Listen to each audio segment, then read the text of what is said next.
सुधारेगी कि भारत देश फिर से एक सुजलाम सुफलाम बन सके।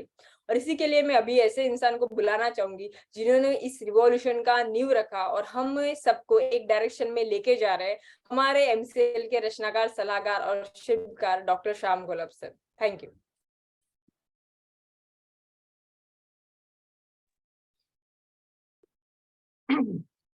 दोस्तों नमस्कार, मैं डॉक्टर श्याम गोलब फिर से एक बार आपका इस ट्रेनिंग सेशन में स्वागत करता हूं।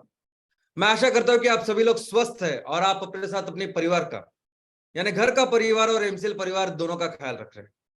मैं ये भी उम्मीद करता हूं कि आप सभी लोग 1 घंटा बहुत अच्छी एक्सरसाइज कर रहे हो, अपने हार्ट अपने लंग को मजबूत कर रहे हो और अपनी इम्यूनिटी को बढ़ा रहे हो। तो चलिए शुरुआत करते हैं आज के इस सेशन के साथ। दोस्तों आज हमारा देश ये दुनिया का सबसे ज्यादा आबादी वाला देश बन चुका है। हमारे देश में दुनिया की 17% से भी ज्यादा आबादी रहती है। अभी करोड़ों लोग जो यहाँ रहते हैं, क्या कोई ऐसी संस्था, कोई ऐसी कंपनी है कि जो सिर्फ और सिर्फ लोगों के लिए काम कर रही है? कोई भी ऐसा बिजनेस लेके कोई भी कंपनी क्या ऐसी है कि जो ये देखती है कि हमारे लोगों की क्या जरूरत है, उसके हिसाब से मैं अपने बिजनेस स्ट्रेटेजी बनाऊं? कौन सी ऐसी चीज है जो लोग सबसे अच्छा कर सकते हैं, उसके हिसाब से मैं अपने वस्तु और सेवा को तैयार करूं और उसको बेचूं, बिजनेस तैयार करूं। और इसके माध्यम से ये जो करोड़ों लोग आज हमारे देश में रहते हैं, इन करोड़ों लोगों का आर्थिक सामाजिक जीवन को बेहतर करो। कौन सी ऐसी कंपनी है जो इन लोगों की जिम्मेदारी लेती है और इनके लिए खड़ी होती है? ऐसी कोई कंपनी आज हमें देखने के लिए नहीं मिलती। दोस्तों हम सभी कहते हैं ना कि फैमिली, परिवार का होना बहुत जरूरी है, शादी करनी चाहिए। ये पति पत्नी, ये बच्चे जो है ना, यही आपके काम में आते हैं। यानी कब कम ज्यादा हो, ऊंच नीच हो, दुख हो, तो उसमें यही लोग होते हैं जो आपके काम आते हैं, आपकी मदद करते हैं। और सही है, हम लोग भी किसकी मदद करते हैं? जो हमारे परिवार से होता है। बहुत बार ऐसे होता है कि हमारे परिवार में जो भाई बहन होते हैं,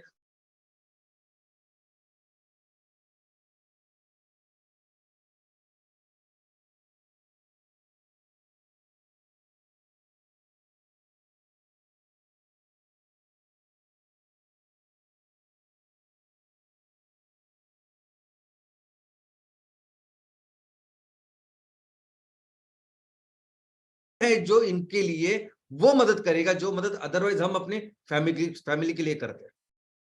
अब ये किसान, यानी ये वो है, हमारा देश आज भी कृषि आधारित अर्थव्यवस्था है। आज भी 55% से 60% लोग इस कृषि आधारित अर्थव्यवस्था में काम करते, कृषि में काम करते हैं। उनकी रोजी रोटी जो चलती है वो इस कृषि के ऊपर चलती है। कोरोना में जो 2 साल, हम कहते हैं कि कंट्रीब्यूशन जीडीपी का एग्रीकल्चर से बहुत ही, भले ही कम हो, लेकिन जो पूरे लोगों का सहारा जो बना है वो एग्रीकल्चर है। कोरोना में 2 साल एग्रीकल्चर, ये पूरी जो हमारी अर्थव्यवस्था है, बाकी के सभी सेक्टर काम नहीं कर रहे थे। ये सिर्फ एग्रीकल्चर और कृषि है कि जिसकी वजह से 2 साल में हमारा जीडीपी इतना अच्छा रहा। इतना ही नहीं, अभी हजारों सालों तक दुनिया की सबसे बड़ी अर्थव्यवस्था करके हमने काम किया है।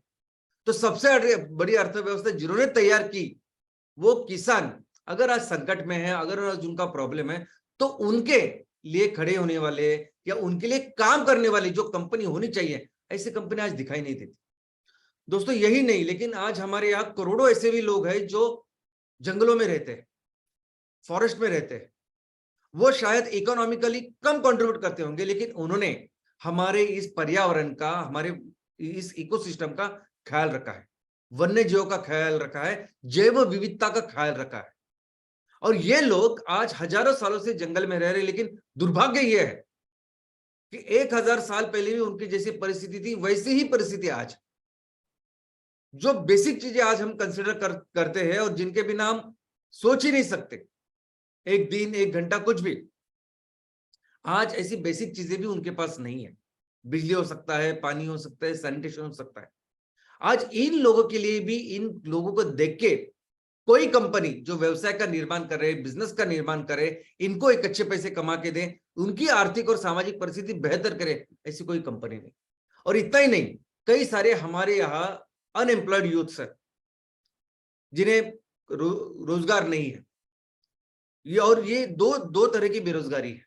यानी ओपन बेरोजगारी है जो हमें दिखाई देती है कि वो काम पे नहीं जा रहे, वो घर पे है। लेकिन छिपी बेरोजगारी भी है, यानी बहुत अच्छी पढ़ाई की है, बहुत अच्छा टेक्निकल नॉलेज है, लेकिन काम कहाँ कर रहे हैं, बहुत ही लो लेवल पे, जहां उनके नॉलेज का कोई भी फायदा नहीं है, क्योंकि दूसरा कोई काम ही नहीं है। अब ये लोग भी, ये लोगों की जो क्षमता है, कौशल्यता है, उसको देख के क्या हम कर सकते हैं, कौन सा बिजनेस कर सकते हैं, कैसी इनकी आर्थिक और सामाजिक परिस्थिति बेहतर कर सकते हैं, ऐसा सोच के भी काम करने वाली आज कौन सी कंपनी नहीं है। लेकिन दोस्तों ये बहुत बहुत महत्वपूर्ण है। जब भी आप समाज के लिए काम करते हैं, लोगों के लिए काम करते हैं, ये लोगों के लिए आप देवता समान हो जाते हैं। दोस्तों ये जो लोग हैं जिनको आज हम एक्चुअली देवता मानते हैं, देवता समझते हैं, ये इसीलिए क्योंकि इन्होंने पूरी जिंदगी अपने लोगों के लिए काम किया। महाराणा प्रताप, छत्रपति शिवाजी महाराज ये ऐसे राजा थे कि इन्होंने पूरी जिंदगी सब कुछ, अपना घर बिर सब कुछ कहीं तरफ देखा नहीं, सिर्फ और सिर्फ लोगों के लिए काम किया। लेकिन इतना नहीं, राजा महाराजा तो है ही, लेकिन ये अकबर बादशाह, जो सेंट्रल एशिया से आए हुए मोगल, उनके बारे में, अकबर जब था तो अकबर ने अपने लोगों के लिए बहुत कुछ अच्छा काम किया। उन्होंने धर्म जात वगैरह कुछ देखे नहीं, इसलिए आज अकबर का नाम भी बहुत रिस्पेक्ट से हम लोग लेते हैं। तो जब आप समाज के लिए काम करते हैं, लोगों के लिए काम करते हैं, तो आप सबके लिए वंदनीय हो जाते हैं दोस्तों। और समाज के लिए काम करने के लिए वैसे बहुत सारे तरीके हैं। कोई अगर सरकारी सिस्टम में चपरासी से लेके कलेक्टर तक अगर कोई अपना काम अच्छी तरह से कर रहा है, तो वो समाज की सेवा ही कर रहा है। अगर बॉर्डर पे हमारे सैनिक है, यहाँ काम करने वाली हमारी पुलिस है, वो भी समाज के लिए, लोगों के लिए अच्छा काम कर रही है। हमारे समाज में ये जो वकील है, डॉक्टर है, शिक्षक है, ये सभी लोग समाज के लिए, लोगों के लिए बहुत अच्छी सेवा देते हैं, उनके लिए अच्छा काम करते हैं। लेकिन मुझे ऐसा लगता है कि अगर समाज की जो सेवा करने का बहुत अच्छा अवसर हमें मिलता है बिजनेस से। बिजनेस एक बहुत अच्छा तरीका है समाज और लोगों की सेवा करने का। लोगों को क्या चाहिए होता है मुझे बताइए।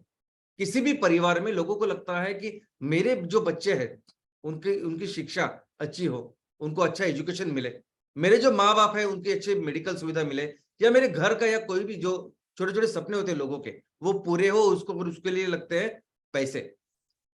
अभी उन परिवारों के लिए, उन लोगों के लिए पैसा जनरेट करने का, निर्माण करने का काम उद्योग करते हैं, व्यापार करते हैं, और इनडायरेक्टली कई सारे ऐसे जो प्रॉब्लम जो हमारे परिवार में होते हैं उसको सॉल्व करते हैं। दोस्तों एक्चुअली ये जो बिजनेस होते हैं वो संसाधनों का उनका उपयोग करते हैं और उनसे फिर प्रॉफिट का निर्माण करते हैं सबके लिए। अभी कोई प्रदेश एक प्रगत प्रदेश है और कोई अप्रगत प्रदेश है, कोई एरिया डेवलप्ड है, कोई एरिया अनडेवलप्ड है। क्या फर्क होता है दोनों में? तो फर्क संसाधनों का नहीं होता, रिसोर्सेस का नहीं होता। यानी दोनों जगह पे रिसोर्सेस होते हैं, संसाधन होते हैं। फर्क होता है कि जो डेवलप्ड या प्रगत प्रदेश, देश, जगह होती है, वहां रिसोर्सेस का उपयोग किया जाता है बेहतर, ऑप्टिमम, और उससे संपत्ति का निर्माण किया जाता है। और यहाँ जो अप्रगत है, पिछड़े हैं, वहां संपत्ति का निर्माण नहीं किया जाता, वहां संसाधनों का उपयोग नहीं किया जाता। और संसाधनों का उपयोग कौन करता है, कौन उसको डेवलप करता है? तो वो करते हैं उद्योग। और फिर ये उद्योग ही है जो फिर अपने इस पूरे प्रोसेस में कई सारे जॉब, रोजगार का निर्माण करते हैं, कई सारे बिजनेस की अपॉर्चुनिटी का निर्माण करते हैं।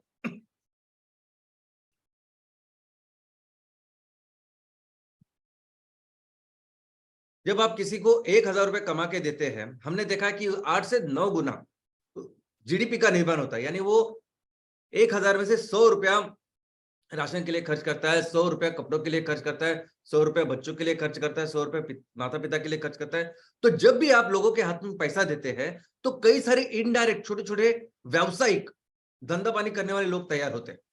कोई अपनी छोटे सा होटल खोलेगा, कोई कपड़ों का दुकान खोलेगा, ऐसी कोई अलग अलग चीजें जो लोगों को लगती है, वो ऐसे निर्माण होते हैं। और यहाँ तक कि जो मैन्युफैक्चरिंग फैसिलिटी है या उद्योग है, उसको भी लगने वाले कई सारी चीजें का निर्माण इसमें होता है।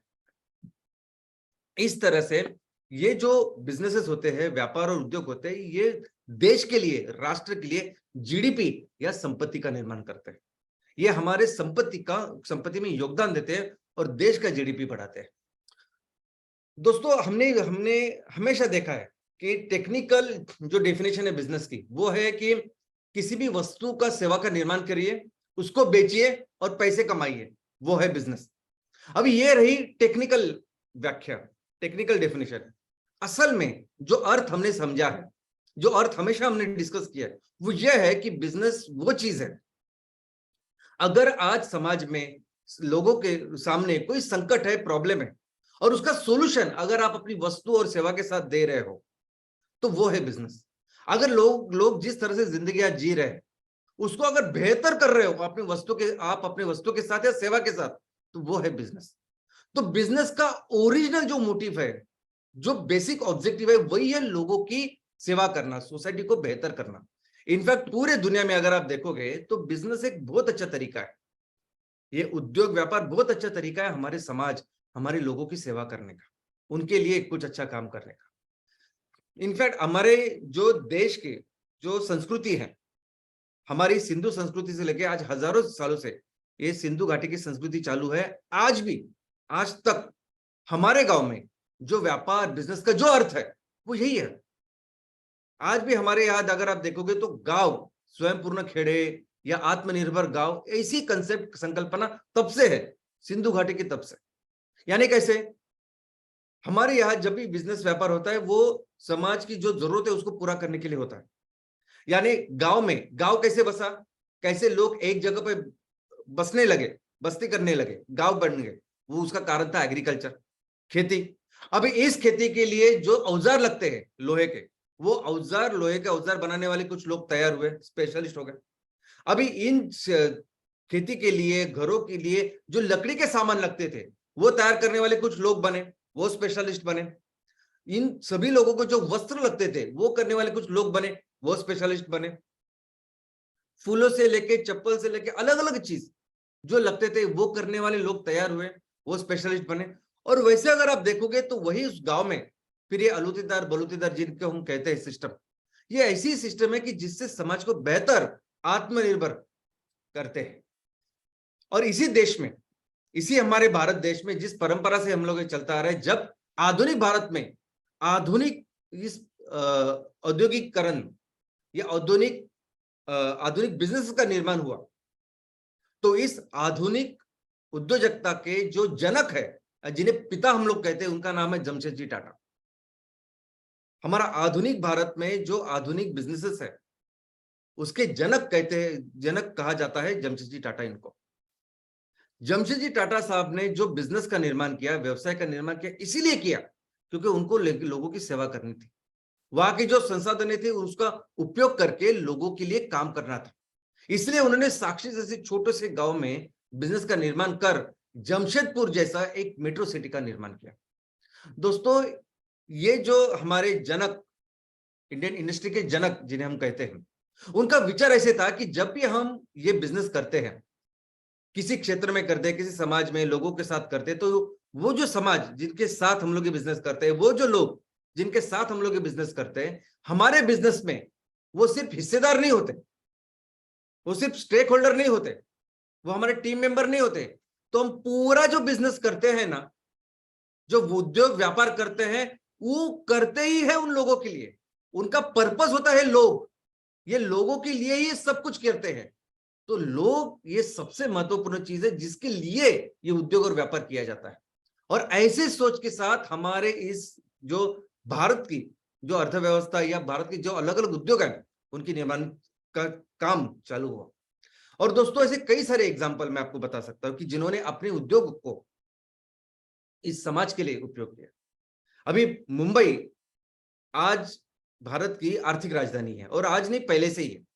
जब जब अंग्रेज थे, उनसे लेके आजादी के बाद से लेके अभी तक मुंबई भारत की आर्थिक राजधानी है। जितनी भी डेवलपमेंट, जितना भी विकास मुंबई का हुआ, हम हमेशा कहते हैं कि ये विकास अंग्रेजों ने किया, अंग्रेजों ने किया। अंग्रेजों ने अपने फायदे के लिए सब कुछ चीजें की, अपने फायदे के लिए जो कुछ करना था उन्होंने किया। लेकिन मुंबई का विकास अगर किसने किया होगा, उसमें बहुत बड़ा योगदान किसका है, तो उनका नाम है नाना शंकर शेठ। शंकर शेठ इसलिए बोलते हैं क्योंकि बहुत बड़े व्यापारी फैमिली में वो पैदा हुए। उनका नाम था शंकर मुरकुटे, और वो मुंबई के नजदीक ठाणा में मुरबाड गांव से थे। और वो इतने रईस और इतने रिस्पेक्टेड बिजनेसमैन थे कि जो भी बाहर के लोग, परदेसी लोग जब बिजनेस के साथ भारत के साथ व्यवहार करते थे, बिजनेस करते थे, वो अपने पैसे वगैरह सब इनके पास रखते थे, इतने रिस्पेक्टेड अच्छे थे। लेकिन उन्होंने पूरे अपने बिजनेस का, अपने व्यापार का, पैसों का पूरा जो उपयोग है लोगों के लिए किया। ये रेलवे आई इनकी संकल्पना से, नॉट संकल्पना। इन्होंने ये पीछे लगे, अंग्रेजों को पहला प्रपोजल उन्होंने दिया, पूरे उस कमिटी में शामिल हुए, बार बार पीछे लग के उन्होंने पहली भारत में जो मुंबई से ठाणे जो रेलवे चली, वो इनकी कोशिशों की वजह से चले। उन्होंने कई सारे संस्थाओं का निर्माण, शिक्षण संस्थाओं का निर्माण मुंबई में किया। उसमें से सबसे एक महत्वपूर्ण है जिसका नाम है एल्फिस्टन कॉलेज। अब इस एल्फिस्टन कॉलेज वो कॉलेज है कि जहां पढ़ के गोपाल कृष्ण गोखले उन्होंने पढ़ाई की। अभी गोपाल कृष्ण गोखले यानी कौन? तो राष्ट्रपिता महात्मा गांधी जिनको गुरु मानते थे, वो गोपाल कृष्ण गोखले, वो इस इंस्टीट्यूट से पढ़े। बाल गंगाधर तिलक वो इससे पढ़े, दादा भाई नौरोजी वो इससे पढ़े, न्यायमूर्ति रानडे ये सब इंस्टीट्यूट से पढ़े। और इन्होंने फिर भारत का योगदान दिया। उन्होंने वो भाऊदाजी लाड म्यूजियम शुरू किया और लोगों को बताने की कोशिश की कि देखो हमारा इतिहास क्या था। दोस्तों, इन्होंने कई सारे संस्थाओं का निर्माण किया, संस्कृत एक संस्था का निर्माण किया, लेकिन इसके साथ उनका बहुत बड़ा योगदान था हमारा पहला स्वतंत्र युद्ध, पहले स्वतंत्र युद्ध में 1857 में जो हमारी पहला, जिसे स्वतंत्र युद्ध हम कहते हैं, राष्ट्रीय उठाव जिसे कहते हैं, उसमें बहुत बड़ा योगदान इन्होंने दिया। उन्होंने अपनी संपत्ति वगैरह सब क्रांतिकारियों और उनके लिए दी, और जिसकी वजह से अंग्रेजों ने फिर इनको पकड़ के जेल में डाला। लेकिन इनके अगेंस्ट कुछ मिला नहीं, फिर उनको रिहा करना पड़ा। लेकिन तब तक अंग्रेजों ने इतना जुल्म किए थे कि बाद में इनका देहांत हो गया। तो इस तरह से उन्होंने कंट्रीब्यूट किया हमारे मुंबई को। और इतना ही नहीं, महात्मा ज्योतिबा फुले अभी महाराष्ट्र के एक बहुत बड़े समाज सुधारक करके इनको जाना जाता है। बचपन से हमने बहुत पढ़ा इनके बारे में।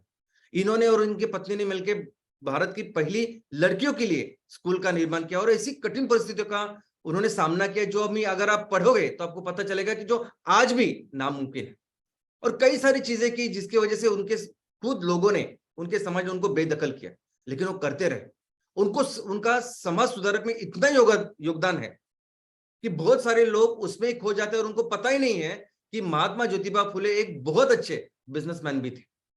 उन्होंने एक बिजनेस का, व्यापार का निर्माण किया, और उन्होंने मुंबई और पुणे और उसके बीच में कई सारे ऐसी चीजों का निर्माण किया जो आज भी है। मुंबई महानगर पालिका की जो इमारत है वो इनकी कंपनी ने बनाई। कई सारे रास्ते, कई सारे ब्रिजेस, कई सारे कालवे, कई सारे डैम्स इन्होंने बनाए। पुणे महानगर पालिका में ये खुद कमिश्नर करके काम कर चुके हैं। अंग्रेजों ने उनको रखा था इनके काम की वजह से। दोस्तों, तो ये सब चीजें हैं कि जिसकी वजह से लोगों ने अभी तक बिजनेसेस किए, और इस बिजनेस की वजह से हमारे समाज, लोगों की जिंदगी बेहतर करने की कोशिश की। लेकिन आज के तारीख में अगर बिजनेस देखोगे ना, तो बिजनेस जब भी कोई करता है तो उनको समझ में ही नहीं आता ये सब चीज। लोग आज की तारीख में बिजनेस करते हैं तो सिर्फ खुद के लिए करते हैं, और यहां तक कि जब उनको प्रॉफिट चाहिए होता है, जब कुछ पैसे चाहिए होते हैं, तो उसके लिए किसी भी हद तक जा सकते हैं। जिन्होंने हमें साथ दी है, जिसके वजह से हम आगे बढ़ रहे हैं, उसको भी धोखा दे सकते हैं, लोगों को धोखा दे सकते हैं, जिनको जो प्रॉमिसेस किए हैं उनको धोखा दे सकते हैं, कुछ भी कर सकते हैं आज बिजनेस के लिए। वो जो बिजनेस ने लोगों के लिए, समाज के लिए करना चाहिए था, ये कोई नहीं कर रहा है। इसलिए पूरी दुनिया में और हर देश में एक कानून है जिसका नाम है CSR। वो कहते हैं कि आप जब भी बिजनेस का निर्माण करते हैं तो बिजनेस के उस प्रॉफिट के साथ थोड़ा तो पैसा कम से कम आप समाज के लिए, लोगों की जरूरतों के लिए खर्चा करो। और वो जो थोड़ा सा पैसा है उसे कहते हैं कॉर्पोरेट सोशल रिस्पॉन्सिबिलिटी, CSR। यानी कॉर्पोरेट यानी कंपनी, सोशल यानी सामाजिक, और रिस्पॉन्सिबिलिटी यानी जिम्मेदारी। तो जिम्मेदारी लीजिए और उनके लिए थोड़ा सा खर्च कीजिए जितना पैसे आप कमाते हैं। और ये कानून, ये व्यवस्था सभी देश की सरकार लगा रही है, करती है। अगर हमारे देश की बात करें तो हमारे देश में जो एक्ट है 2022 में 2% हुआ है। पहले 3% था, अभी 2% हुआ है कि आपने जो भी प्रॉफिट करते हैं आपको 2% लोगों के लिए खर्च करना है। और वो भी कैसा? वो भी सबके लिए नहीं है।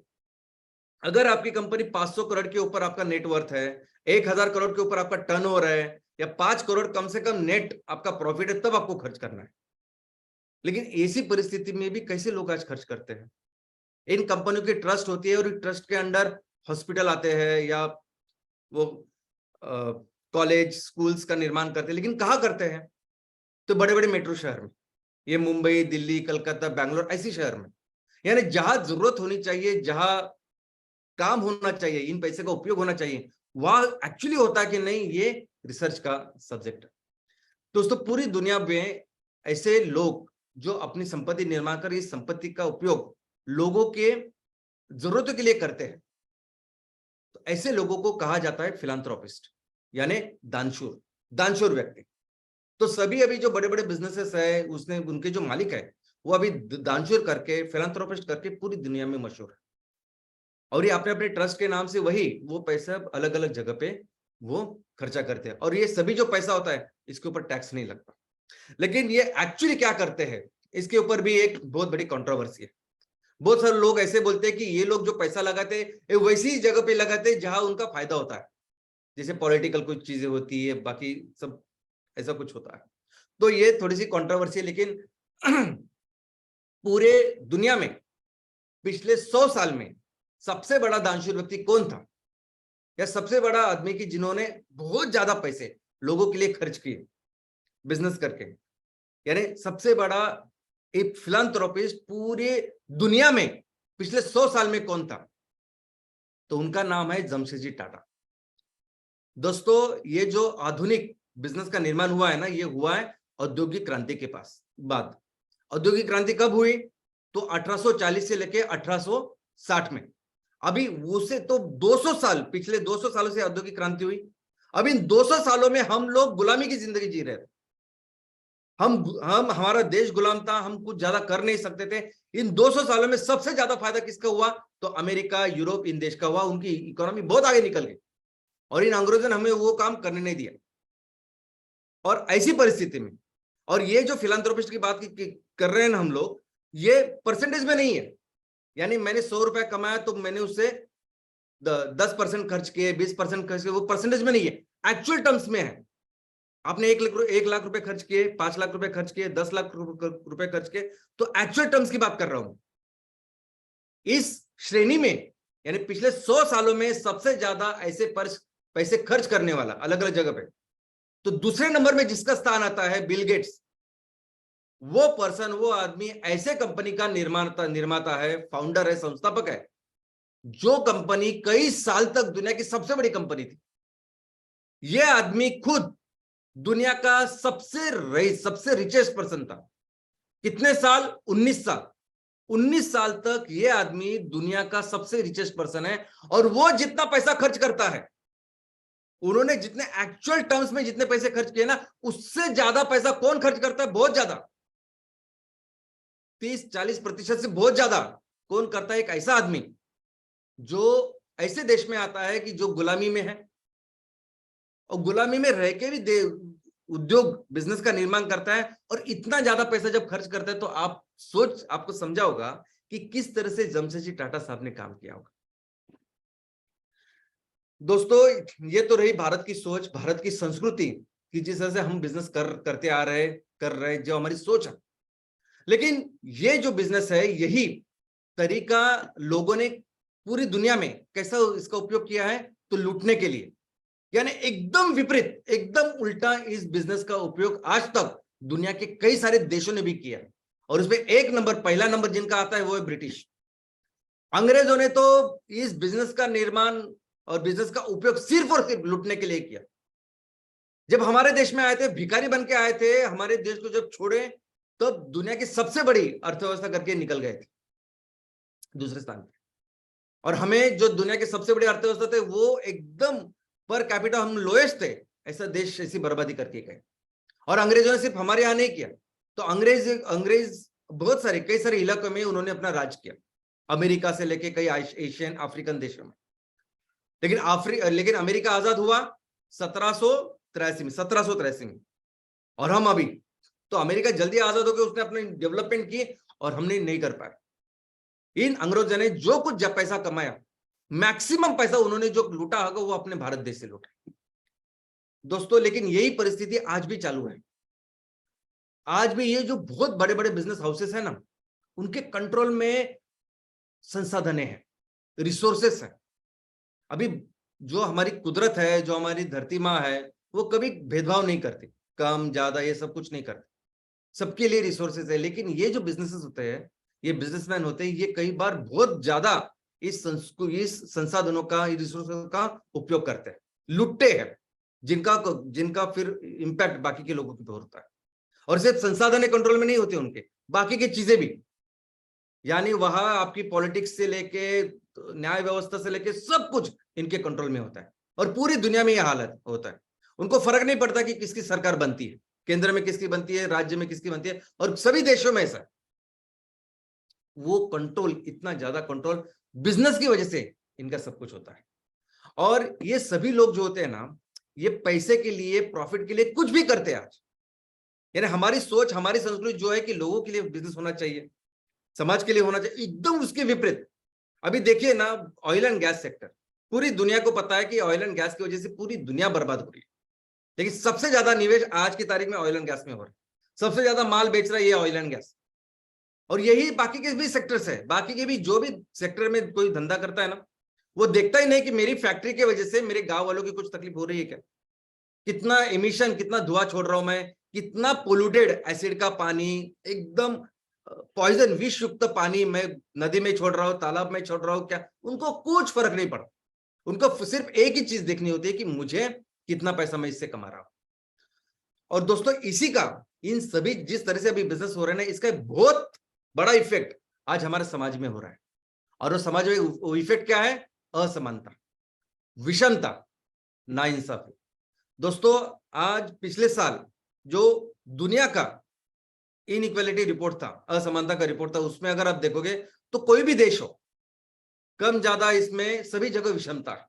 और इस विषमता का प्रमुख कारण है इस तरह के किए जाए हुए बिजनेस, करते हुए बिजनेस। और इसमें भारत का नाम बहुत आगे है। आप देख सकते हैं कि 123वां रैंक है भारत का। और भारत के बारे में ये कहते हैं कि भारत एक विशाल देश है, लेकिन बहुत ज्यादा विषमता वाला देश है। इसको अगर आप देखोगे कि भारत के बारे में उन्होंने कहा है, अभी आप देख सकते हैं एक चार्ट, ये पूरी दुनिया का जो रिपोर्ट है उसका चार्ट है 2021 का। अगर आप देखोगे तो ये 3 स्तंभ आपको नजर आ रहा है, एक सफेद व्हाइट, एक ब्लू और रेड। अब ये सफेद जो व्हाइट स्तंभ जो पहला आपको नजर आता है 2021 का, उसमें है कि 1% लोग जो ऊपर के टॉप, वो कितना इनकम कमाते हैं। भारत में साल में जितना इनकम होता है, 1% लोगों को कितना इनकम मिलता है? 33%। जितना भी इनकम होता है 33% 1% लोगों के पास जा रहा है। और नीचे के आधे लोग, 50% लोगों के पास कितना इनकम जा रहा है? तो 6% से कम, 5.9, जो आप देख सकते हैं। और ऊपर के जो 10% लोग हैं ना, उनके पास 64.6, यानी ऑलमोस्ट 65% जो इनकम जो हर साल हम लोग कमाते हैं ना, 65% उनके पास जाता है। 33% 1% लोगों के पास जाता है। और यही चीज अगर आप संपत्ति के बारे में देखोगे कि भारत में संपत्ति के बारे में कितनी विषमता है, तो आप दंग रह जाओगे। दोस्तों, 1% वो लोग जिनके पास 33% इनकम जाता है, उनके पास अगर संपत्ति आप देखोगे तो 1% लोगों के पास 42.5, 42.5 इतनी परसेंट भारत की संपत्ति 1% लोगों के पास है। और जो आधे लोग हैं ना, हम आधे, हमारे पास 2.8, 3% से भी कम इतनी संपत्ति आधे लोगों के पास। ऊपर के जो 10% है उनके पास लगभग 75%, 10%, और 90% जो है उनके पास 25%। ऐसी विषमता आज हमारे देश में। और ये विषमता को बढ़ाने के लिए ये जिस तरह से बिजनेस चल रहे हैं, जिस तरह की लूट चलती है इन संसाधनों की, एक नया तरीका हमारे अभी आजू बाजू है जो तैयार हुआ है, और उसका नाम है स्टार्टअप्स। आज हमारे सामने हजारों स्टार्टअप्स हैं जो हर साल तैयार हो रहे हैं। और हर साल किससे कई सैकड़ों स्टार्टअप इसमें से यूनिकॉर्न बनते हैं। यानी उन स्टार्टअप का जो वैल्यूएशन है वो 8,000 करोड़ और उससे भी ज्यादा होता है। अभी ये यूनिकॉर्न, ये जो स्टार्टअप्स है, ये अभी लूटने का एक नया तरीका बन चुका है। अंग्रेजों ने कैसे लूटा? हमारी जमीन, हमारी खेती, हमारी लोग, हमारे किसान उसमें काम कर रहे हैं, मेहनत कर रहे हैं, काम कर रहे हैं, उसको उगा रहे हैं, सब कुछ कर रहे हैं, उसको बेच भी रहे हैं, और पैसा किधर जा रहा था? अंग्रेज, या उन्होंने सब कुछ तैयार किया, अंग्रेजों ने अपने नाम पे पूरी दुनिया में बेचे वस्त्र और सब कुछ जो कुछ है, और पूरा प्रॉफिट अंग्रेजों के पास चला गया। सेम ऐसे स्टार्टअप में हो रहा है। आज स्टार्टअप में जो भी काम कर रहे हैं, तो स्टार्टअप लोग अपने व्यवस्था, अपनी मैनेजमेंट, अपने प्रोडक्ट्स, अपने सब प्रोडक्ट या वस्तु या सेवा जो भी हम लोग तैयार करते हैं, वो अपने उसको बेच रहे हैं, हम मार्केटिंग की पूरी व्यवस्था करते हैं। हम बहुत बार तो पूरा मार्केट भारत का ही होता है, भारत क्योंकि इतनी बड़ी जनता है, इतनी सारी जरूरतें हैं, पूरा ये सब कुछ मेहनत करते, सब करते हैं, और प्रॉफिट किसके पास जाता है? तो प्रॉफिट ओनर के पास जाता है।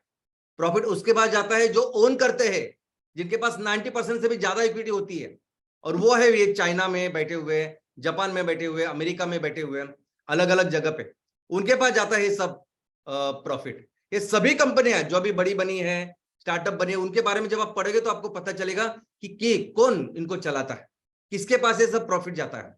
और ये लोग वहां बैठ के, हांगकांग में बैठ के, लंदन में बैठ के, न्यूयॉर्क में बैठ के डिसाइड करते हैं कि कौन सी पॉलिसी होनी चाहिए। उनको फर्क नहीं पड़ता ये प्रोजेक्ट कहाँ है, ये तमिलनाडु में है या हिमाचल प्रदेश में है, उड़ीसा में है या राजस्थान, उनको कुछ फर्क नहीं पड़ता। उनको उनको वहां के लोगों की क्या जरूरतें है, समाज की क्या जरूरत है, वो भी वो डिसाइड नहीं कर सकते। यहाँ के मैनेजमेंट, पूरा डायरेक्टर बोर्ड वगैरह सब इनके कंट्रोल में होता है। और इस तरीके से आज ये जो कुछ है, ये जो स्टार्टअप है उसकी स्टोरी, यानी अगर आप 50 रुपए की आप चीज लोगे, तो उसमें से 5, 7, 10 रुपए वहां अमेरिका या चाइना के पास जाता है। और दोस्तों ये न्यू पद्धति है। यानी अंग्रेजों ने किस तरह से पूरे देश को नहीं, पूरी दुनिया को लूटा उन्होंने। ऐसा एक समय था कि 25% पूरा जो जमीन थी दुनिया की, वो अंग्रेजों के पास थी। और इसलिए कहा जाता था कि अंग्रेज ऐसी जगह है कि जहां सूरज कभी डूबता नहीं, ऐसा सब कुछ। वैसे ही सेम वो जो तरीका था बिजनेस करके लूटने का, वैसे सेम तरीका है आज ये स्टार्टअप्स का। और लोग जानते हैं, लोगों को पता है, जो इसमें विशेषज्ञ है वो सभी को सब पता है, लेकिन बोलता कोई नहीं है। क्योंकि कैसे बोलेंगे? क्योंकि वही सब पैसा लाते हैं, तो अगर उनको कोई जरूरत हो तो फिर उनको पैसा नहीं मिलेगा। लेकिन कुछ लोग हैं जो बोलते हैं, जैसे Naukri.com के मालिक, जो संस्थापक, जो खुद उन्होंने स्टार्टअप तैयार की, सक्सेसफुल एक सफल स्टार्टअप तैयार की, एक बड़ा बिजनेस वो चला रहे, वो कहते हैं कि ये ओपनली कहते हैं कि ऐसा सब कुछ चल रहा है, मिस्टर संजीव। और दोस्तों ऐसे सब परिस्थिति में, जब पूरी दुनिया में इस तरह का माहौल है, पूरी दुनिया में लोग इस तरह से बिजनेस कर रहे हैं, हमारे देश में जो स्टार्टअप के नाम पे सब चल रहा है, पैसों के लिए लोग, आपने देखा क्या कर रहे हैं। ऐसी परिस्थिति में एक कंपनी है जो पूरी तरह से जिम्मेदारी लेती है लोगों की, पूरी तरह से जिम्मेदारी लेती है किसानों की, और वो कंपनी है एमसीआर। दोस्तों कौन सी ऐसी कंपनी होगी जो मुझे बताइए कि जो शुरुआती करती है इस चीजों से, कि हमें अपने हर तहसील को सुजलाम सुफलाम बनाना है और इसीलिए बिजनेस करना है। सुजलाम सुफलाम बनाना है, हमारे तहसील, हमारे गांव के जो कुछ प्रॉब्लम है उसको मिलके, मेहनत करके, धंधा करके, बिजनेस करके, पैसे कमा के उसको सॉल्व करना है। इस प्रोसेस में किसानों को अच्छा इनकम मिलेगा, लोगों को नौकरियां मिलेगी, कुछ बिजनेसेस उनको पैसे मिलेंगे, वो सब अच्छी बात है। आपको कोई ज्यादा किसी को भी पैसे देने की जरूरत नहीं। कंपनी के पास जो पैसे बचेंगे ना, सबके देने के बाद, उससे 20% जो सीएसआर है, जो पैसा है, जो प्रॉफिट है, वो हम लोगों के लिए देंगे। कौन सी कंपनी शुरुआती करती है इस चीज से, मुझे बताइए। कौन सी कंपनी ऐसी है कि जो हर तहसील में, अभी हर तहसील में हम 15,000 ये किसान या मेंबर्स कर रहे हैं, हमारे एमपीओ में इतने सारे लोग आ रहे हैं। एक मुझे कारण बताइए, एक कारण कि जिसके वजह से बिजनेस बढ़ाने के लिए या कुछ हमारा उसमें कुछ स्वार्थ है, इसके लिए हम लोग ये कर रहे हैं। मैं कई सारी जगह पे जाता हूँ, हर बार मेरा ये सब डिस्कशन होता है, तो लोग मुझे बोलते हैं, पूछते हैं, इंडस्ट्री के जो बड़े बड़े लोग हैं, बोलते हैं क्या जरूरत है सब करने की, क्या जरूरत है लाखों लोगों को अपने साथ जोड़ के फिर उनके साथ ये सब झंझट करने की, क्या जरूरत है?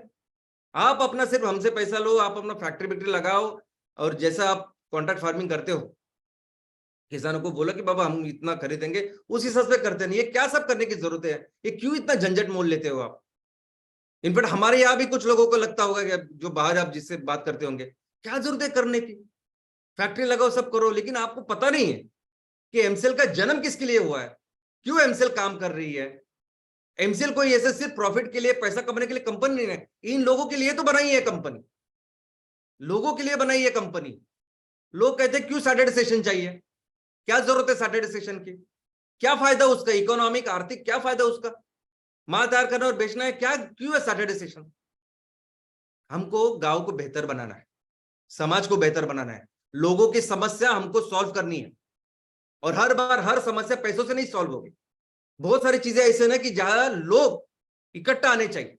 मैं किसी गांव में जाके सॉल्व नहीं करने वाला, उस गांव में वो प्रॉब्लम सॉल्व करने के लिए वही गांव के लोग इकट्ठा आने चाहिए और उन्होंने सॉल्व करनी चाहिए। यही तो बताना है। हम उस देश में रहते हैं जिस देश में लोगों ने पूरी जिंदगी दिन रात लोगों के लिए काम किया, और वो लोग थे हमारे संत। हमारे जो संत है ना, ये समाज, इन्होंने समाज के लिए बहुत अच्छा काम किया, पूरी जिंदगी उसके लिए लगा दी। कोई भी धर्म कोई भी जात का हो, लेकिन उन्होंने पूरे समाज के लिए काम किया हो। अगर उन्होंने पूरी जिंदगी काम किया, हम हफ्ते में एक दिन आधा घंटा 1 घंटे के हम लोग वो कर नहीं सकते। ये कारण है सैटरडे सेशन का। यानी डे वन से, जब से हमने एमसीएल शुरुआत की है ना, डे वन से हमारा जो उद्देश्य है, हमारी जो सोच है वो क्लियर है कि हम इस सोच के लिए, इस उद्देश्य के साथ ये काम कर रहे हैं। तो हम एक्चुअली बिजनेस ऑर्गेनाइजेशन वैसे देखा तो है ही नहीं, हम पूरी तरह से डेडिकेटेड है लोगों के लिए, इस समाज को बेहतर बनाने के लिए। और बिजनेस तरीका है ये अचीव करने का, दूसरा क्या तरीका है।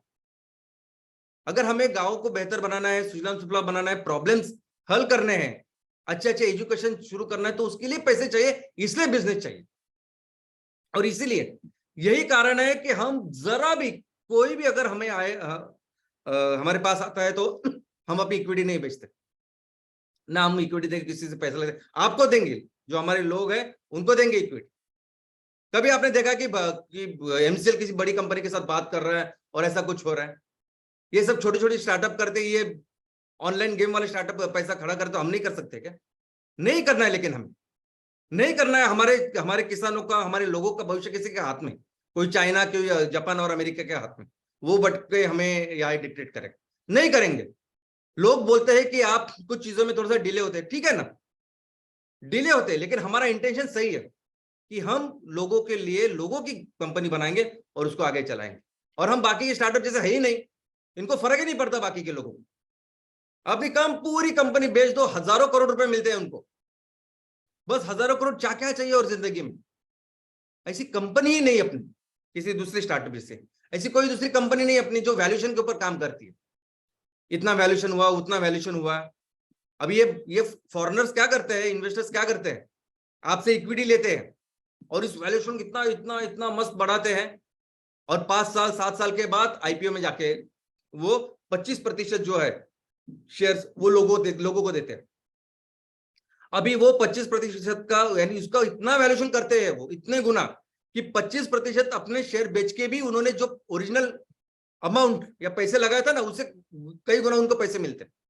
यानी जो पैसे उन्होंने इनिशियली लगाए उससे कई गुना तो उनको आईपीओ में मिल जाते हैं, क्योंकि वो इतना ज्यादा उसको बड़ा चढ़ा के करते हैं। और बाकी पूरी जिंदगी कंपनी के तो मालकी है ही, तो वो जब मलाई मिल रही है वो तो चालू ही है, वो जो फायदा हो रहा है तो हो रहा है।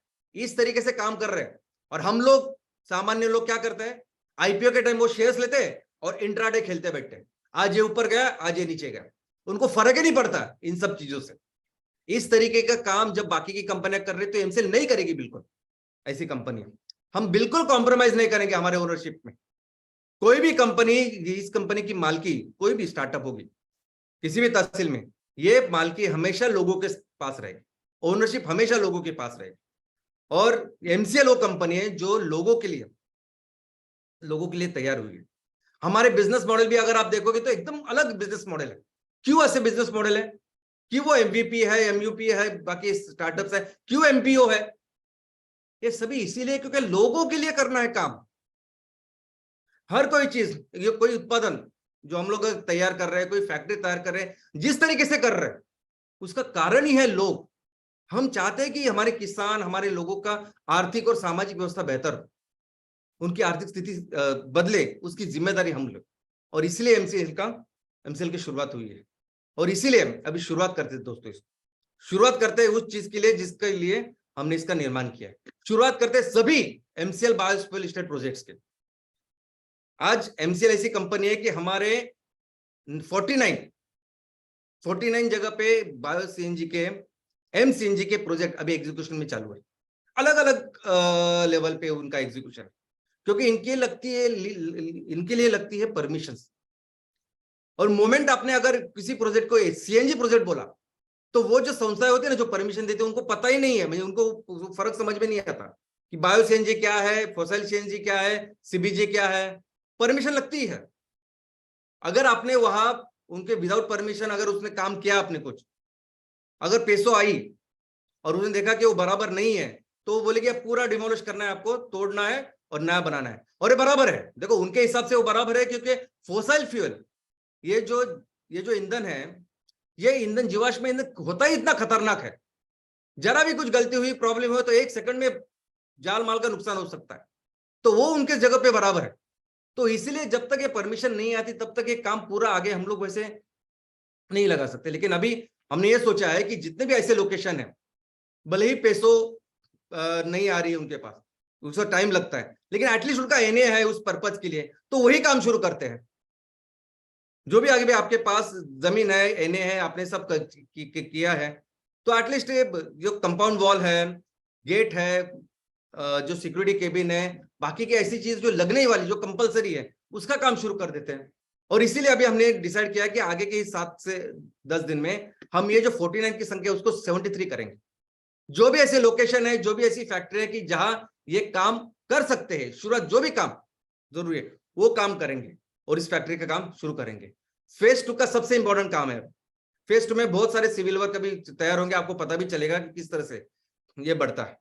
आज की तारीख में 7 ऐसी जगह है जहां फेज 2 का काम चालू है, उसमें 11 हम लोग अभी ऐड करने वाले हैं। तो लगभग 18 ऐसे लोकेशन होंगे कि जहां फेज 2 का यानी अच्छा काम आपको दिखाई देगा।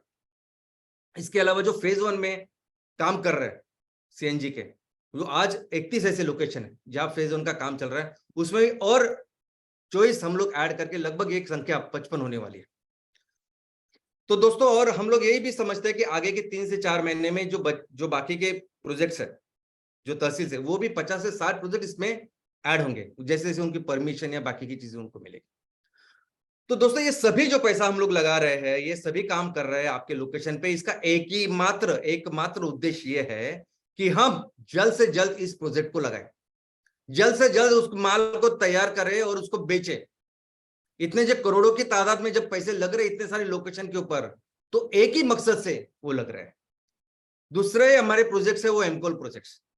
आज एमकोल प्रोजेक्ट की जो परिस्थिति है, जो बायोकोल हम लोग बना रहे हैं, उसकी परिस्थिति यह है कि हम पूरी तरह से तैयार है 6 लोकेशन पे, एक पर 6 अलग अलग जगह के ऊपर, कि जहां इस फैक्ट्री को चलाने के लिए जो प्लांट मशीनरी सब कुछ लगता है वो सब कुछ है, लेकिन वो फाइनल यानी प्लांट एंड मशीनरी का इरेक्शन है क्या, उसकी या उसकी इलेक्ट्रिकल या जो केबल है, इलेक्ट्रिसिटी का जो कुछ है, वो जो छोटा सा काम बचता है ना एंड में, जो साइट पे करना होता है इरेक्शन कमीशन का, उस काम पे।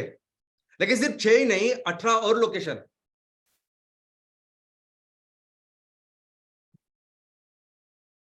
12 और फैक्ट्रीज, वो पूरे इक्विपमेंट हमारे सब रेडी है, वो उन लोकेशन पे जाएंगे। तो ऑलमोस्ट आज की तारीख में हम तैयार है 18 प्रोजेक्ट्स के साथ। ये 18 प्रोजेक्ट अभी कुछ दिनों के बाद पूरी तरह से तैयार है कि वो रॉ मटेरियल लेंगे और माल तैयार करके बेचेंगे। इतना ही नहीं, अभी 26 जनवरी को हमने 68 लोकेशन के ऊपर प्रोग्राम किया कि एमकोल का प्रोजेक्ट का शुभारंभ किया। 26 जनवरी हमारा लोगों के लिए समर्पित ऐसा सन है, उत्सव है, जिसको हमने मनाया। अब ये 68 लोकेशन बन गई है 84। अब इस 84 लोकेशन के अगर 18 प्रोजेक्ट ऑलमोस्ट रेडी है, तो बाकी के 66 प्रोजेक्ट भी आने वाले 3 से 4 महीने में हम लोग करने वाले, 3 महीने में इसके सभी प्लांट एंड मशीन हम पूरा करके इन सभी प्रोजेक्ट्स को पूरी तरह से करेंगे। तो मुझे बताइए, ये एमकोल का कंसेप्ट है, ये एमकोल पहली बार हमने यानी मैंने आपके सामने कब रखा? तो 10 अगस्त 2022 को पहली बार इस एमकोल के बारे में जानकारी मैंने अपने इस फैमिली के, अपने एमसीएल परिवार के प्राइम बीडीए से लेके हमारे सभी राज्य स्तरीय बीडीए, जो सभी हमारा पूरा परिवार है, सभी हमारे तहसील के जो ओनर वगैरह, उनको सबके सामने रखे। और आज सिर्फ 6 महीने हुए हैं, 6 महीने में we are ready with 18 projects, और आगे के 3 महीने यानी 9 महीने में हम 84 प्रोजेक्ट के साथ तैयार हो जाएंगे। कौन सी कंपनी ऐसा काम करती मुझे बताइए। और ये 6 महीने भी नहीं, अगर आपने देखा होगा तो जब मैंने पहली बार 10 अगस्त को रखा आपके सामने, ये बात समझते समझते करने का जो काम है वो चालू हुआ नवंबर के बाद, मिड नवंबर के बाद। तो इसका मतलब है सिर्फ 4 महीने में हम एमसीएल ने 18 प्रोजेक्ट्स पूरे किए। सिर्फ 7 महीने में ये एमसीएल अभी 84 प्रोजेक्ट पूरा करने वाली है। दुनिया में कौन सी ऐसी कंपनी है जो इतने सारे लोकेशन में एग्रीकल्चर में इतने प्रोजेक्ट लगाते इतने कम वक्त में? कोई भी कंपनी नहीं दोस्तों। यानी एमआईडीसी में जाके स्ट्रक्चर करना रोबोट से, मशीन से, ये अलग बात है। किसानों के लिए एग्रीकल्चर में ऐसे प्रोजेक्ट्स करना, इतने सारे प्रोजेक्ट्स का निर्माण करना, ये अलग बात है।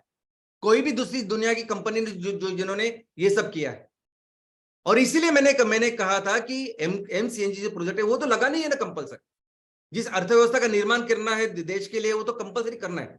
लेकिन एमसीएनजी और एमकोल के बारे में जब हम कंपैरिजन करते हैं, अभी तहसीलों में हमने लोगों को, किसानों को अपने वादे किए, 15,000 लोगों को अपने साथ जोड़ा, बाकी के लोगों को बोला कि हम सुजलाम सुफलाम करेंगे, प्रोजेक्ट का निर्माण करेंगे, बिजनेस का निर्माण करेंगे। अभी एमसीएनजी प्रोजेक्ट में अपने खुद के चीजें है, ऊपर से उसके कुछ चीजें ऐसे लोग बनाते हैं जिनकी मोनोपोली है, जो कहेंगे 3 महीने में देंगे और देते थे 9 महीने 12 महीने के बाद भी देंगे, तो हमारे पास कोई ऑप्शन ही नहीं है सीएनजी के बारे में। लेकिन वैसे एमकोल के पास नहीं है। एमकोल में सब चीजें अपने कंट्रोल में है, और यही कारण है ना कि हमने 18 प्रोजेक्ट अभी 4 महीने में तैयार किए, और बाकी ये 84 प्रोजेक्ट्स भी करेंगे अभी 7 महीने में, टोटल 7 महीने में, आगे की 3 महीने में। तो इसीलिए हम लोग कहते हैं, और दोनों के तरफ अगर आप देखोगे तो दोनों का रॉ मटेरियल सेम है, 100 टन इनपुट का ही प्रोजेक्ट है। दोनों के लिए किसान 100 हेक्टेयर जमीन के ऊपर ही अपना उगाने वाला है, और नेपियर घास का जो दाम उसको मिलना है वो दोनों इसमें सेम है। तो इनकम किसानों के लिए सेम है, हमारे जो भी एमवीपी इसमें काम कर रहे हैं उनके लिए इनकम सेम है, जो भी चैनल पार्टनर बाकी के लोग काम कर रहे हैं उनके लिए इनकम सेम है। इनकम किसका कम हुआ? तो इनकम उस फैक्ट्री के ओनर का, यानी मेन एमसीएल का, तो हमें फर्क ही नहीं पड़ता उससे। सबसे इंपॉर्टेंट जिम्मेदारी जो है, जिनके लिए सब काम किया, वो हमारे किसान है। और दोस्तों कि अभी हम इस चीज पे आए हैं ना कि इस चीज को फिर अभी पूरे लाइफ टाइम करना है। अभी हम चीज पे आए, ये जमीन देखी, ये लोकेशन देखा, वो परमिशन, बाकी सब चीजें ये आपने सीखी करके, और ये सीखना जरूरी भी था क्योंकि बहुत सारे प्रोजेक्ट लगाने तहसील में, अभी एमकोल के प्रोजेक्ट, बाकी के प्रोजेक्ट। तो ये अच्छा वो आपने सीखा, लेकिन काम कौन सा करना है? अभी दिन रात हर दिन वही नेपियर घास उगाना, उसको कट करना, उससे बायोकोल बनाना, सीएनजी बनाना, उसको बेचना। अभी उस काम की एक्चुअली शुरुआत हो रही है, और ये जो काम है ना, ये कंटिन्यूस, इसमें अपग्रेडेशन, कोई ना कोई काम चलता रहेगा। अब कोई पूरी देश में छोड़िए, पूरी दुनिया में कोई भी ऐसी कंपनी नहीं है जो वेट बायोमास के ऊपर बायोकोल बना रही है। ये सभी जो कंपनियां काम करती है वो ड्राई बायोमास पे काम करती है। ये 3 कंपनियां हमने ली बायोमास ब्रिकेट की, एमसीएल ने, वो भी उनकी मशीनरी सिर्फ ड्राई बायोमास की है।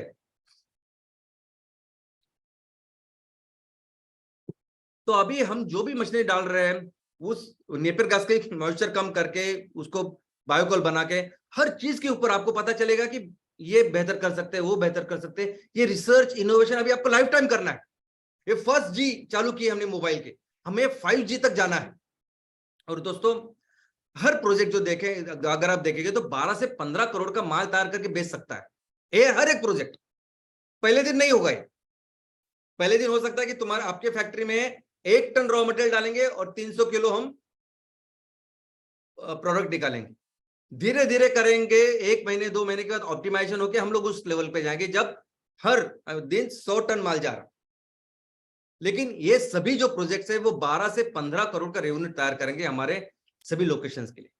और इस फैक्ट्री के लिए अगर आप देखोगे कि समझे 20% हमें प्रॉफिट है इसका, तो हर लोकेशन से 2.5 से 3 करोड़ का प्रॉफिट है।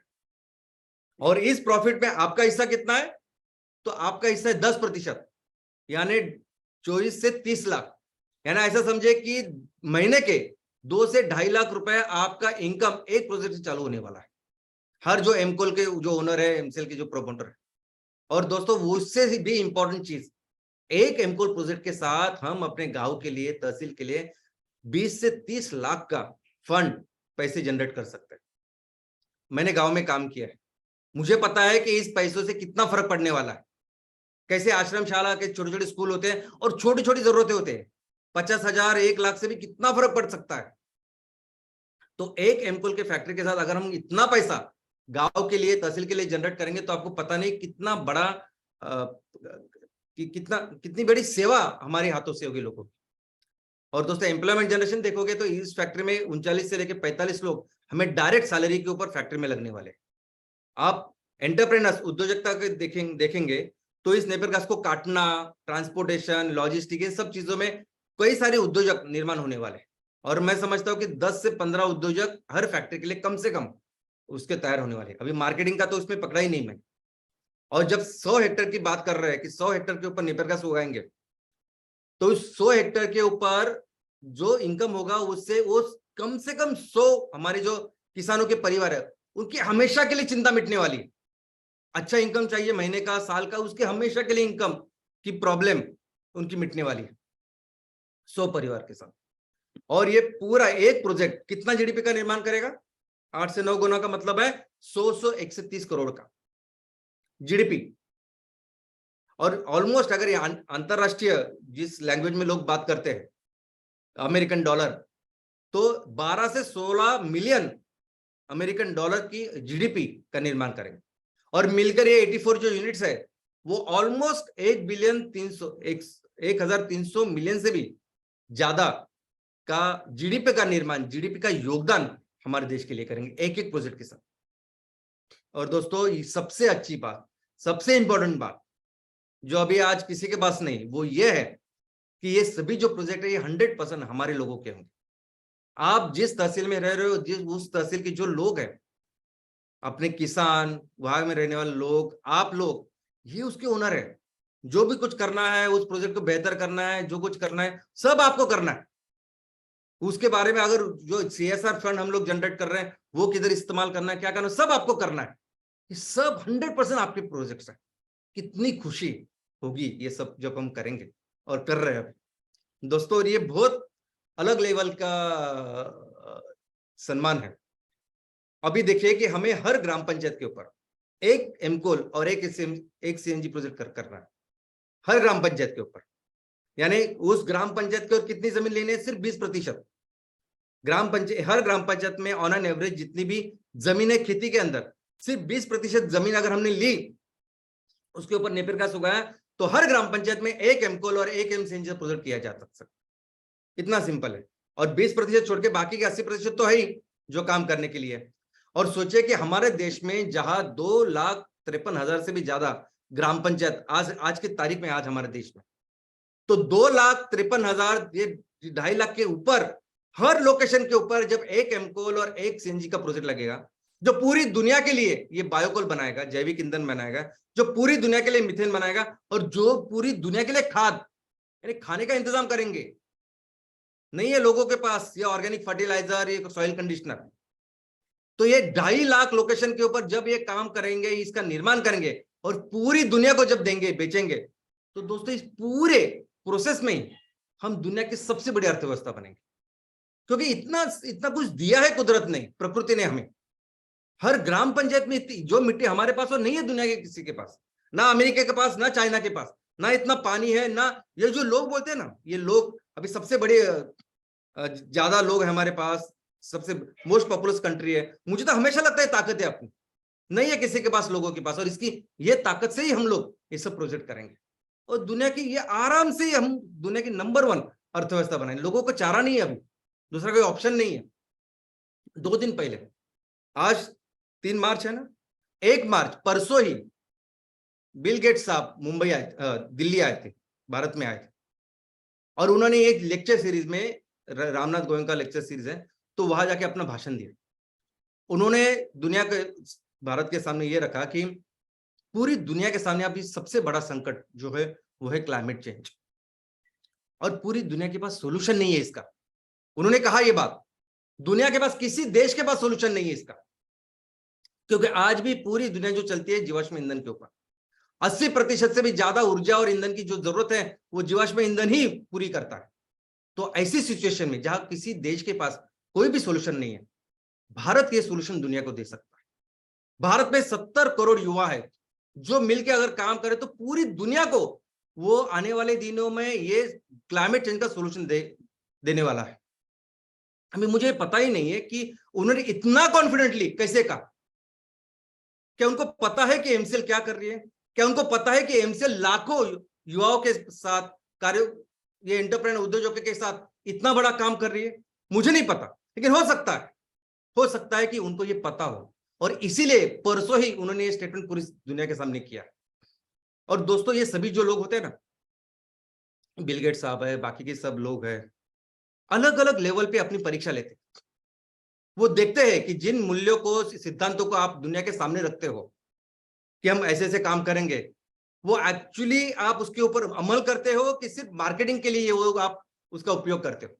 लेकिन जब आप अपने मूल्यों को, सिद्धांतों को नहीं छोड़ते, आप ऐसी कंपनी और संस्था का निर्माण करते हो, तब आप एक अपने लिए खुद में एक बहुत बड़ा रिस्पेक्ट पूरी दुनिया में तैयार करते हो, एक क्रेडिबिलिटी तैयार करते हो, एक अलग आदर, एक ब्रांडिंग लोगों के लिए तैयार करते हो, इन सबके लिए तैयार करते हो। और ये सभी लोग फिर ऐसे कंपनियों के साथ ही काम करना पसंद करते हैं। और दोस्तों, इस सभी प्रोसेस में मिलके हम सभी लोग, हमारे ये जो लोग हैं, इनकी जिम्मेदारी लेते हैं। आओ मिलके हमारे सभी जो परिवार के जितने भी उद्योजक हैं, हम अपने अपने गांव की, तहसील की लोगों की जिम्मेदारी लेते हैं। हम हमारे किसानों का इनकम बढ़ाते हैं, लोगों का इनकम बढ़ाते हैं, और इस कदर बढ़ाते हैं ना कि आने वाले दिनों में अगर आपको ज्यादा पैसा कमाना है तो खेती करनी चाहिए, ऐसी सोच बननी चाहिए। ये जो किसान आज बहुत सारे संकट, प्रॉब्लम का सामना कर रहे हैं, उनकी इनकम इतनी बढ़नी चाहिए कि सबसे अमीर कम्युनिटी यानी किसान होनी चाहिए। और इस सभी प्रोसेस में ऑफ कोर्स हम अपने देश को दुनिया की सबसे बड़ी अर्थव्यवस्था बनाएंगे। Thank you.